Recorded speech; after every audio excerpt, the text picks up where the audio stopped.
Zoya sedikit memoles wajahnya agar terlihat lebih fresh. Dia tidak memakai make up berlebihan karena takut akan mengundang curiga, apalagi sampai membuat Nora tahu kebenarannya. Gadis cantik itu keluar dari kamarnya, tepat dengan Ken yang baru saja menutup pintu. Tatapan mereka bertemu, dan lengkungan bibir di antara keduanya langsung tertarik dengan sempurna. Namun, senyum mereka terputus begitu melihat Nora menaiki anak tangga. Wanita itu melihat ke arah Ken dan juga Zoya secara bergantian, keduanya sama-sama terlihat rapi, seperti sudah janjian ingin pergi. "Kak Ken dan Zoya mau pergi?" tanya Nora dengan tatapan menyelidik. Bahkan dia dengan jeli menelisik penampilan Zoya. Perasaannya mulai dihantui oleh kedekatan Ken dan juga gadis itu. Namun, sejauh ini dia tidak pernah menemukan bukti apapun tentang mereka. "Aku ada urusan, dan Zoya bilang mau ke toko buku, jadi kami sepakat untuk pergi bersama. Kalau tidak ada hal penting yang ingin kamu bicarakan, kami permisi," jawab Ken dengan nada datar seperti biasa. Zoya tersenyum canggung ke arah Nora, dan pamit pada wanita itu. Ken dan Zoya menuruni anak tangga untuk sampai di mobil. Namun, hati Nora menolak percaya ucapan Ken. Hingga saat mobil yang dikendarai oleh Ken melandas lebih dulu, Nora ikut mengeluarkan mobil dari garasi. Dia berniat membuntuti kedua orang itu. "Ya, dia harus mencari tahu. Aku harap aku menemukan sesuatu setelah ini," gumam wanita itu sambil mengemudikan kijang besinya, berjarak cukup jauh dengan mobil Ken. Ken membelokkan mobilnya ke arah kiri, menuju tempat di mana pesta yang sudah dia siapkan untuk Zoya. Namun, saat dia melihat ke belakang, lagi-lagi mobil berwarna hitam itu masih mengikutinya. Pria itu sengaja melajukan mobilnya dengan sangat lambat, ingin melihat mobil itu mendahuluinya atau tidak. Dan detik selanjutnya, Ken tersenyum smirk. Dia mengenali mobil itu, dan dia tahu apa yang sedang si pengemudi lakukan, membuntutinya. "Cih, kurang kerjaan sekali," cibir Ken sambil menarik bibirnya ke atas. Dia menggelengkan kepalanya tak habis pikir. "Apanya yang kurang kerjaan, Dat?" tanya Zoya, melihat Ken berbicara sendiri. Ken tersenyum ke arah gadisnya, lalu mengusap puncak kepala Zoya. "Nora mengikuti kita." Sepasang netra Zoya langsung melebar dengan sempurna. Dia ikut melihat ke belakang, ada beberapa mobil memang, tetapi dia juga tahu yang mana mobil milik Nora. "Dat, Kak Nora benar-benar ada di belakang, lalu bagaimana dengan rencana kita?" tanya Zoya dengan raut wajah cemas. "Tenang saja, baby. Kita akan lihat, setelah ini dia akan tetap mengikuti kita atau tidak." Ken meraih ponselnya untuk menghubungi seseorang dan sang asisten, Ron. Setelah itu, dia memutar arah untuk menuju toko buku yang ada di Maps, tak jauh dari titik mobilnya berada.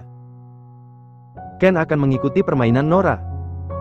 Sementara di belakang sana, Nora masih mengikuti mobil Ken. Terkadang dia menaikkan kecepatan, kadang pula memperlambatnya.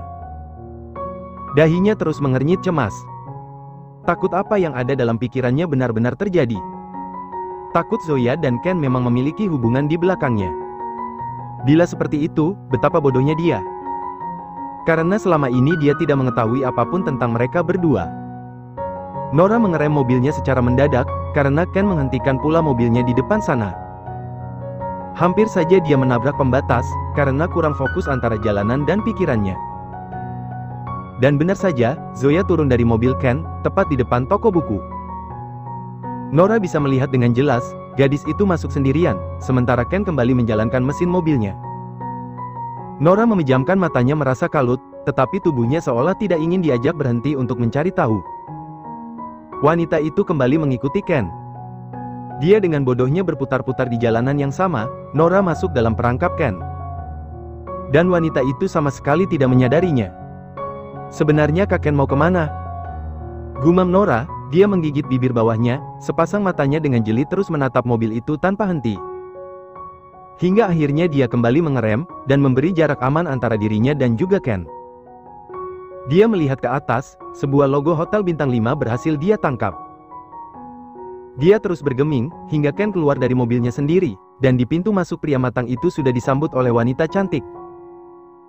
Mulut Nora menganga, untuk pertama kalinya dia melihat Ken begitu mesra pada seorang wanita, setelah beberapa bulan terakhir ini, dan hal itu semakin membuat dadanya terasa sesak.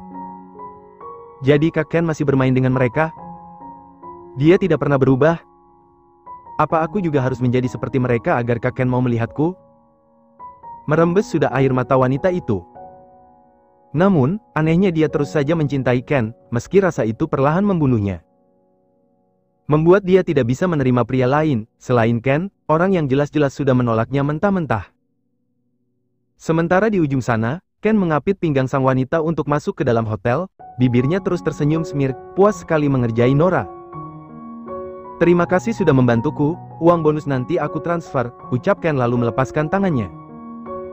Wanita itu tersenyum canggung, karena tangan Ken sempat memeluk pinggangnya dengan mesra.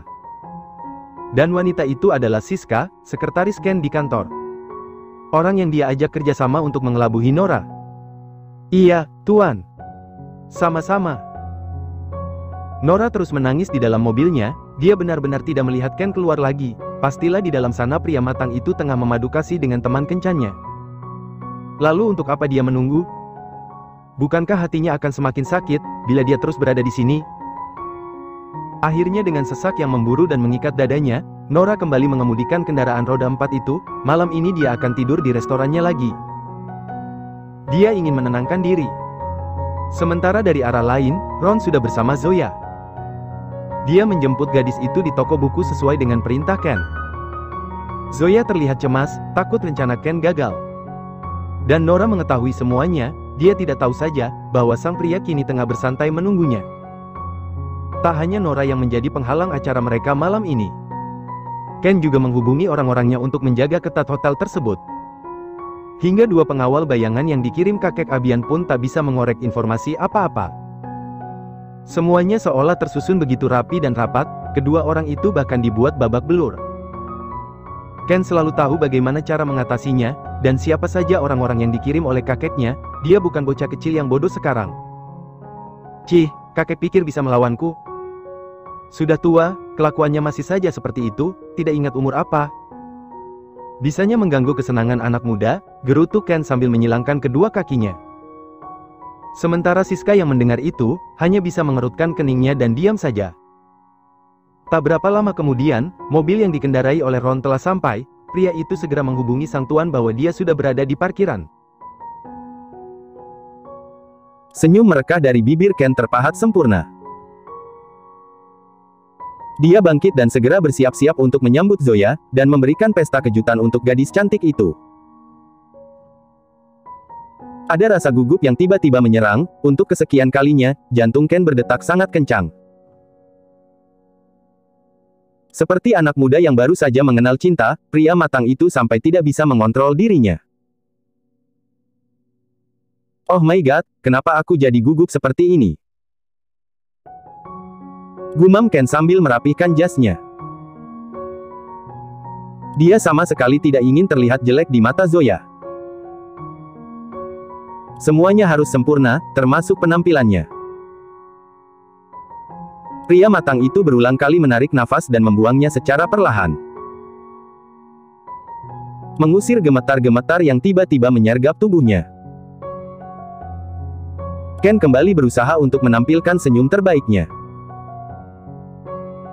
Lalu menoleh ke samping di mana Siska berada.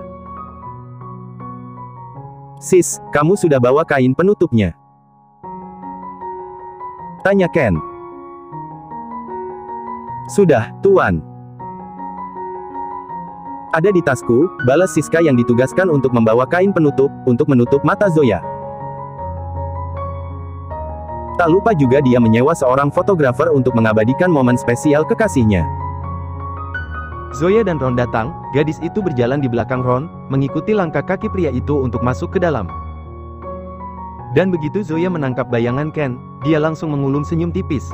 Dia melangkah dengan cepat, bahkan mendahului Ron yang sedari tadi memimpin. Ron sampai melongo tak habis pikir. Kalau sudah bertemu, dua-duanya sama saja. "Daddy," panggil Zoya dengan wajah sumringah. "Sayang, kamu sudah datang." Ken mengecup pipi gadis itu sekilas. "Bagaimana? Ideku lancar kan?" sambungnya sambil menepuk dada, merasa bangga. Zoya mengangguk sambil terus tersenyum, dan dia ikut menyapa Siska yang berdiri di belakang sang pria. Kemudian mereka semua naik ke atas, tempat di mana semuanya telah disiapkan dengan sempurna. Ken senantiasa menggandeng tangan Zoya, pun Zoya yang terus memeluk erat lengan Ken. Sementara Ron, Siska dan sang fotografer berdiri di belakang mereka berdua. Saat di lift, Siska menoleh ke samping, memperhatikan pria yang di sebelahnya dengan seksama. Tiba-tiba tangan wanita cantik itu terulur dan memegang kerak kemeja Ron, membuat Ron ikut menoleh ke arahnya. Seketika tatapan mereka bertemu dalam satu garis lurus, terkunci dalam beberapa detik, sebelum akhirnya Siska memutus pandangan mata mereka.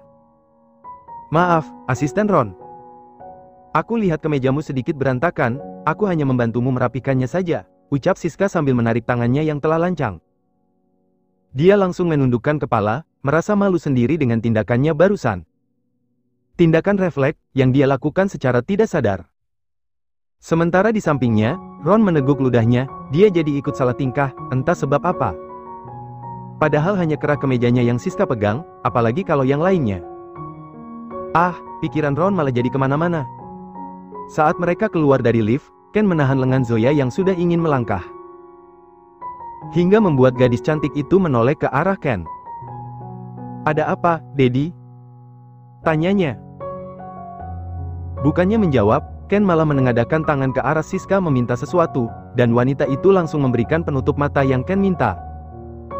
"Pakai ini dulu, supaya kamu terkejut dengan sempurna," ujar Ken dengan tersenyum sumringah. "Oke."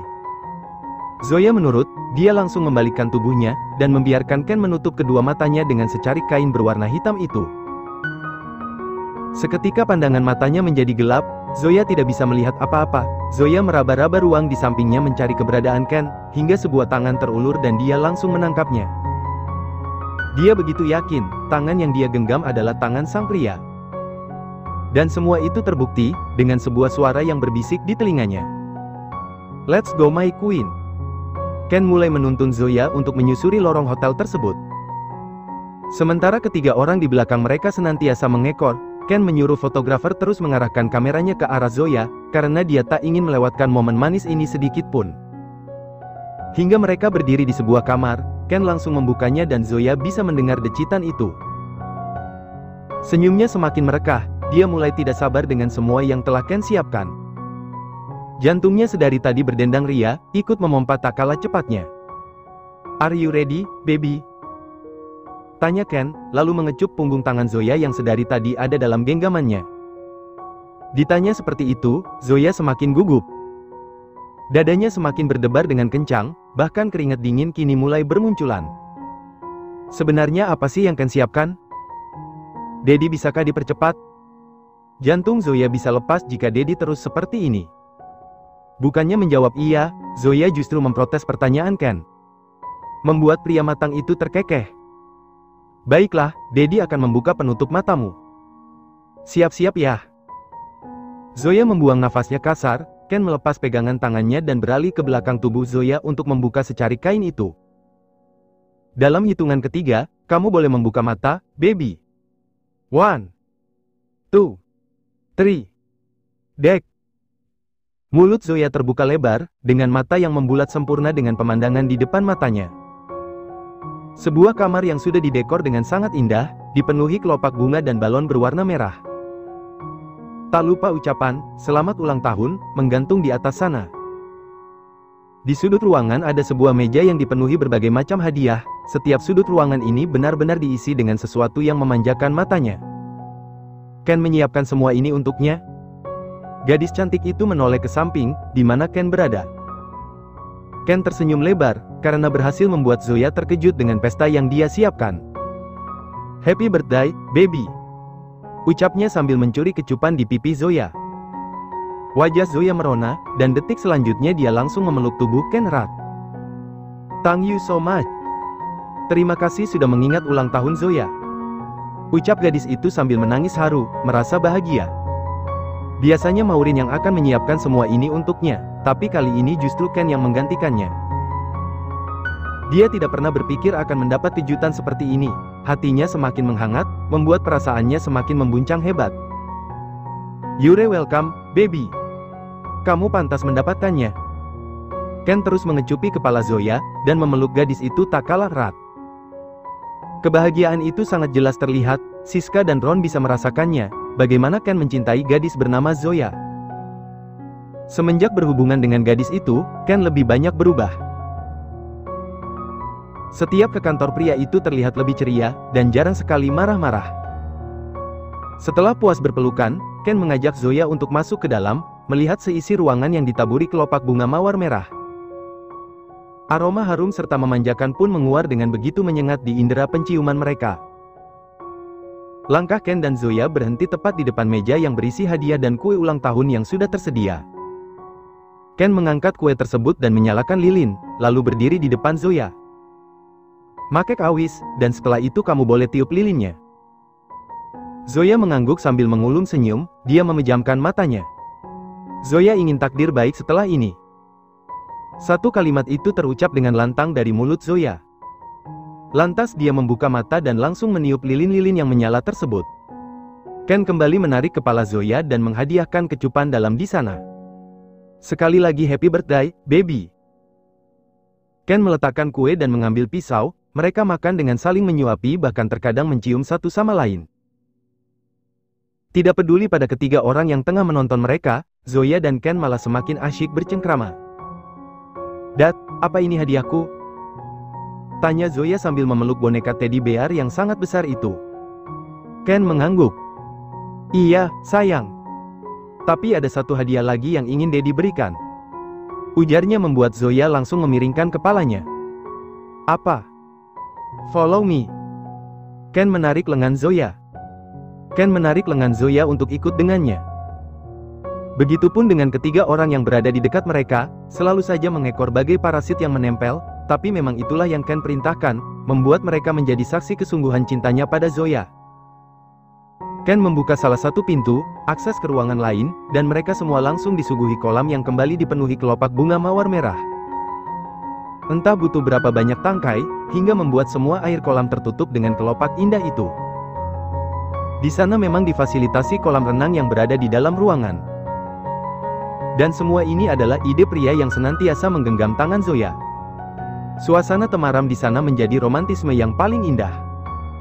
Lampu yang berbentuk seperti lilin, menjadi pencahayaan minim yang sangat indah. Berjajar di sisi-sisi kolam, menuju satu meja dengan dua kursi, yang sudah terhidang makan malam. Semuanya tampak begitu sempurna. "Dad, ini terlalu berlebihan," ucap Zoya sambil menatap ke arah Ken yang tak berhenti untuk tersenyum. Ikut merasa bahagia saat Zoya bahagia pula. Pria matang itu meraih kedua pundak Zoya, membuat mereka saling berhadapan. "Baby, semua ini tidak ada yang berlebihan hanya cintaku padamu. Kamu mau buktikan malam ini?" Zoya sedikit mengernyitkan dahinya, tak mengerti dan tak bisa menebak bukti apa yang akan Ken berikan untuknya. Gadis itu terus bergeming hingga Ken meraih satu buket mawar merah dari tangan Siska, lalu berjongkok di depannya. Zoya semakin tidak mengerti semua ini, apalagi saat Ken mengeluarkan sesuatu dari saku jasnya. Ken menghela nafas panjang, mengusir kegugupannya, mencoba untuk menetralisir degup jantungnya yang semakin menggila. Bahkan dia memejamkan mata sejenak, hingga akhirnya Ken berhasil membuka kotak kecil di tangannya dan mengulurkannya ke arah Zoya. Pria matang itu mengangkat kepala, dan menatap wajah kekasihnya. Tangan Ken sebenarnya gemetar, tetapi sekuat tenaga dia menahannya agar kotak tersebut tidak jatuh. "Baby, will you marry me?" Zoya kembali terperangah, menatap Ken dengan tatapan tak percaya. Kalimat yang dia dengar tadi seperti ledakan dahsyat yang membuat jantungnya seolah berhenti berdetak. Gadis cantik itu mematung dengan mata yang berkaca-kaca, nafasnya terasa tercekak, hingga dia tak bisa untuk bicara saat itu juga. Dia terus memandangi lingkaran kecil yang indah itu, berkelip memanjakan indera penglihatannya. Namun, bukan itu yang membuat hatinya bahagia. Kalimat ajakan Ken adalah satu-satunya yang membuat dia meluruhkan air mata bahagianya. Cairan bening itu menderas. "Dad, are you kidding? This is not funny," ujar Zoya dengan suara yang terbata-bata. Dengan cepat Ken menggeleng, dia memang sungguh-sungguh ingin menikahi Zoya. Ya, setelah ini dia akan memberitahu sang kakek bahwa dia akan menikah dengan Zoya, bukan dengan Nora. "I am serious, baby. Will you marry me?" ulang Ken, dan kalimat itu berhasil membuat tangis bahagia Zoya pecah. Dia terseduh-seduh di tempatnya, berharap semua ini memang nyata. "Kamu pasti bohong, Dad." Zoya nggak percaya. Gadis itu menggelengkan kepalanya, sementara rasa dalam dadanya meletup-letup, membuncah luar biasa. Hei, baby. Kamu bilang ingin bukti dariku, ini semua adalah bukti cintaku, sayang. Jadi berhentilah menangis, dan cepat terima Dedi, kaki Dedi sudah pegal, ucap Ken membuat orang-orang yang ada di belakang mereka terkekeh sambil geleng-geleng kepala. Ken mengangkat kedua alisnya, masih setia menunggu jawaban Zoya. Gadis itu masih ingin menangis, tetapi menyadari Ken sudah berjongkok terlalu lama, membuat dia lekas bersuara. Yes, I will. I will, Dad. Ron dan Siska bertepuk tangan, sementara Ken langsung tersenyum lebar. Zoya menerima buket bunga yang Ken ulurkan, lalu Ken menyematkan cincin berlian itu di jari manis Zoya. Dia segera bangkit dan memeluk Zoya erat.